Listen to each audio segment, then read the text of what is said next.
নমস্কার। ডায়াবেটিস কথার আজকের এপিসোডে আমরা একটা বিষয় নিয়ে আলোচনা করব। যদিও এটার সঙ্গে ডায়াবেটিসের ডাইরেক্টলি কোনো সম্পর্ক নেই, কিন্তু আমাদের কাছে অনেক রোগী আসেন এবং এই রোগটা শুধুমাত্র ছেলেদেরই হয়। সেটা হচ্ছে প্রস্টেট গ্ল্যান্ডের সমস্যা। প্রস্টেট গ্ল্যান্ড হচ্ছে আমাদের মূত্রথলি, যেখানে অর্থাৎ ইউরিনটা জমা হয়, যেটাকে আমাদের ডাক্তারি পরিভাষায় ইউরিনারি ব্লাডার বলে। ওখান থেকে যখন আমাদের ইউরিনটা বেরোয়, ওই সংযোগস্থলে একটা গ্ল্যান্ড থাকে, যেটাকে আমাদের প্রস্টেট গ্ল্যান্ড বলে। এটা শুধুমাত্র ছেলেদেরই থাকে। আর এই রোগের উপসর্গ শুরু হয় সাধারণত পুরুষদের 50 বছর বয়সের পর। হবেই যে এরকম কোনো ব্যাপার নয়, মানে কারো কারো হয় আর কি। তবে অধিকাংশ রোগীরই আমরা দেখতে পাই, কারোর কম কারোর বেশি। এই প্রস্টেট গ্ল্যান্ডের সমস্যা কেন হয়? আমাদের ছেলেদের টেস্টোস্টেরন বলে একটা হরমোন থাকে। এটা হচ্ছে পুরুষ হরমোন। বয়স হলে যখন এই টেস্টোস্টেরনের একটু গন্ডগোল শুরু হয় এবং টেস্টোস্টেরনের বিপরীতধর্মী হরমোনগুলো বাড়তে শুরু করে, তখনই কিন্তু এই প্রস্টেট গ্ল্যান্ডটা বড় হতে থাকে। এই প্রস্টেট গ্ল্যান্ড বড় হলে আমাদের কি কি উপসর্গ হয়? প্রস্টেট গ্ল্যান্ড বড় হলে আমাদের প্রধানত যে সমস্যাগুলো হয় সেটা হচ্ছে যে ইউরিনের গতিটা শত হয়ে যায়, অর্থাৎ ইউরিন করতে অনেকক্ষণ ধরে টাইম লাগে এবং ইউরিন পাস করতে গেলে ব্যথা লাগতে পারে এবং রাত্রের দিকে বারবার ইউরিন করতে উঠতে হতে পারে, ফলে ঘুমের ব্যাঘাত ঘটে। কারো কারোর ইউরিন ধরে রাখতে অসুবিধা হয়, প্রধানত এই ধরনের সমস্যাগুলো হয়। এবং কারো কারো এখান থেকে ইউরিনারি ট্র্যাক্টে জীবাণু সংক্রমণ হতে পারে, বিশেষত যদি ডায়াবেটিস আনকন্ট্রোল থাকে, যাদের ডায়াবেটিস আছে আর কি।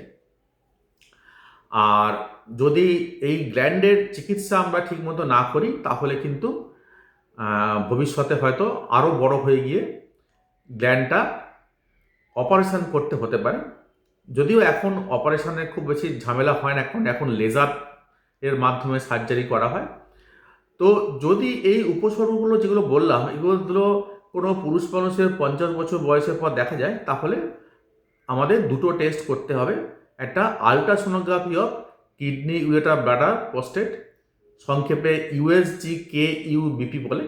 এটা করলে বোঝা যায় যে আমাদের প্রস্টেট গ্ল্যান্ড কতটা বড় হয়েছে এবং এই প্রস্টেট গ্ল্যান্ডের সমস্যার জন্য আমাদের ইউরিনটা জমে থাকছে কিনা। আর 50 বছর বয়সের পর পুরুষ রোগীদের বছরে একবার করে ব্লাডে প্রস্টেট স্পেসিফিক অ্যান্টিজেন বা পিএসএ করা উচিত, যেটা অ্যাকচুয়ালি কিন্তু প্রস্টেট গ্ল্যান্ডের ক্যান্সারের মার্কার। পিএসএ যদি 4-এর বেশি হয়, তাহলে কিন্তু সেটা অ্যাবনর্মাল, তখন একজন ইউরোলজিস্টের পরামর্শ নেওয়া উচিত। তো এখন আজকের এপিসোডে আমরা জানবো যে এই প্রস্টেট গ্ল্যান্ডের ন্যাচারাল রেমেডি কী, অর্থাৎ ঘরোয়া পদ্ধতিতে কিভাবে আমরা চিকিৎসা করতে পারি। দেখুন, ওষুধ তো আছেই, প্রস্টেট গ্ল্যান্ডের খুব ভালো ওষুধ আছে, কিন্তু আমি যেহেতু ডায়াবেটিস পেশেন্টদের ডিল করি, চিকিৎসা করি, সেহেতু ডায়াবেটিস পেশেন্টরা এমনিই অনেক ওষুধ খান। তার উপর আবার কারো কারো ব্লাড প্রেশারের সমস্যা আছে, সেখানেও ওষুধ। হার্টের সমস্যা আছে বলে ব্লাড থিনার, কোলেস্টেরল, এই ধরনের অনেক ওষুধ চলতে থাকে।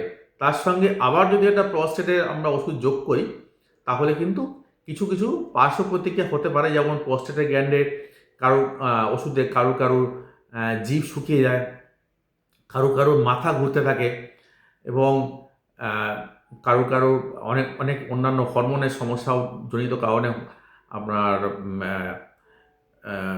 ড্রাই ইজাকুলেশন হতে পারে। তো এই ধরনের প্রবলেম হয় আর কি, সেটাগুলো অনেক সময় ওষুধের জন্য হয় বা গাইনোকোম্যাস্টিয়া হতে পারে।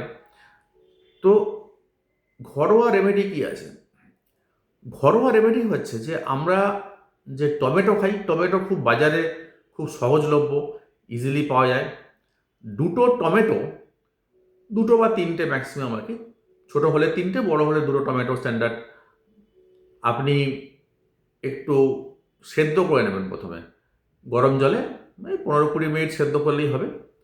সেদ্ধ করে এই টমেটো দুটো বা তিনটেকে আপনি ফ্রাই প্যানে ট্রান্সফার করবেন। ফ্রাই প্যানে ট্রান্সফার করে একটু কম আঁচে আর কি, মানে সিমে দিয়ে হাফ চামচ অর্থাৎ অর্ধেক চামচ এক্সট্রা ভার্জিন অলিভ অয়েল নেবেন, নিয়ে এই সেদ্ধ টমেটোটা ভালো করে 5 মিনিট এই হাফ চামচ এক্সট্রা ভার্জিন অলিভ অয়েল দিয়ে ফ্রাই প্যানে সিমে নাড়াচাড়া করবেন, যাতে সেটা ভাতের মতো হয়, অর্থাৎ ম্যাশ করতে হবে আর কি, মানে আমাদের আলু ভাতে বা অন্যান্য ভাতে যেরকম হয় সেরকম ভাতের মতো করে ওই নাড়াচাড়া করে ওই 5 minute extra virgin olive oil দিয়ে নাড়াচাড়া করলেই হবে। তারপর এই টমেটো সেদ্ধটা যে পদ্ধতিতে বললাম রোজ একবার করে খাবেন, সেটা আপনি লাঞ্চেও খেতে পারেন, ডিনারেও খেতে পারেন। এতক্ষণ দেখার পর আপনারা ভাবছেন যে গত এপিসোডে আপনি বললেন যে ডিম সেদ্ধ খাবেন, ডিম ভেজে খাবেন না বা পোচ করে খাবেন না, হঠাৎ এই এপিসোডে বলছেন যে তেল দিয়ে ভাতে তো তেল না দিয়েও করা যায়। এইবার তার কারণটা বলি। এর কারণটা হচ্ছে টমেটোর মধ্যে একটা উপকারী কেমিক্যাল থাকে যেটার নাম হচ্ছে লাইকোপিন। এই লাইকোপিনটা আমাদের যে পুরুষ হরমোনের তারতম্যের জন্য যে প্রস্টেট গ্ল্যান্ডটা বড় হয়, সেই বড় হওয়াটাকে আস্তে আস্তে কমিয়ে ফেলতে পারে। কতটা কমিয়ে ফেলতে পারে? বিভিন্ন স্টাডিতে দেখা গেছে যে আপনি যদি রোজ দুটো টমেটো সেদ্ধ যে পদ্ধতিতে বললাম খান, তাতে কিন্তু প্রস্টেট গ্ল্যান্ডের সাইজ 22 থেকে 24% অবধি কমতে পারে। কেমন? অর্থাৎ যদি প্রথম স্টেজে ধরা পড়ে তাহলে কিন্তু কারোর ওষুধ লাগবে না, এই পদ্ধতিতে টমেটো সেদ্ধ করে খেলেই হবে। তো এই লাইকোপিন আমরা কাঁচা যে টমেটো স্যালাডের মতো খাই, সেইভাবে খেলে কিন্তু অতটা লাইকোপিন আমাদের শরীরে ঢুকবে না। লাইকোপিন যদি সব থেকে ভালো আমাদের টমেটো থেকে পেতে হয়, তাহলে টমেটোটাকে একটু হিট করে তার মধ্যে একটু তেল দিতে হবে, এবং এই কারণেই আমি এক্সট্রা ভার্জিন অলিভ অয়েল দিতে বললাম। কেননা এক্সট্রা ভার্জিন অলিভ অয়েল যদি আপনি খুব কম আছে, বেশিক্ষণ না 5 মিনিট দিয়ে একটু মানে নাড়াচাড়া করেন আর কি, তাহলে কিন্তু তেলের থেকে যে সমস্যাগুলো হয়, কেননা এই বয়সে অনেকে হার্টের জন্য তেলের সমস্যা থাকে, কিন্তু এক্সট্রা ভার্জিন অলিভ অয়েল কিন্তু হার্টের জন্য উপকারী, মানে খারাপ কিছু করবে না আর কি। এবং যেহেতু আমি হাফ চামচ বলছি, সেহেতু আমাদের কোনো অসুবিধে হওয়ার কথা নয়। আমি জানি এক্সট্রা ভার্জিন অলিভ অয়েল খুব কস্টলি, কিন্তু হাফ চামচ খুব বেশি অসুবিধা হওয়ার কথা নয় আর কি। তো লাইকোপিনের সব থেকে যদি বেশি অ্যামাউন্ট অফ লাইকোপিন আমরা মানে টমেটো থেকে মানে পেতে চাই, তাহলে কিন্তু এই পদ্ধতিতেই অল্প তেলে মানে সেদ্ধ বানিয়ে আমাদের টমেটো খেতে হবে। এবং এটা যদি আপনি রোজ খেয়ে যেতে পারেন, তাহলে কিন্তু আপনার ভবিষ্যতে ওষুধ নাও লাগতে পারে এবং সার্জারি নাও করতে হতে পারে। কেমন? আশা করি এই প্রতিবেদনটা আপনাদের কাজে লাগবে।